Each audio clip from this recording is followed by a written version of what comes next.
Hello guys and welcome back into a new brand video. In today's tutorial, I'm going to show you how to fix Microsoft 365 not opening errors. So make sure to watch the video to the end and follow these simple steps. So basically we are just going to try some methods or some tips so you can troubleshoot this problem. So first, you will be needing to go to any Microsoft product. And for example, here we are on the Word. First, make sure that there isn't some instance that is already open and that is like blocking the new instance to open your Microsoft product. So basically, you can go to the task manager, and from there, you can search, for example, for your service or the Microsoft service. So you can just go for Microsoft and search for any Microsoft 365 that is not running or that is blocking.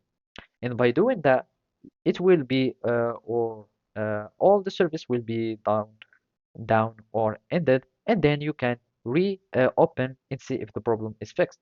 Otherwise, you can simply go through a repair. So basically, you will be able to start repairing your Microsoft 365 from the control panel. And by repairing it, it will just troubleshoot or it will fix mostly or almost all the problem or the issues with your Microsoft products. So let's just go to apps and feature directly, and then we will be needing to search for the Microsoft 365. So basically here I'm just going to type 365, and basically we need just to click on modify. By clicking on modify, another menu will be showing, and as you can see, you will find the quick repair and the online repair.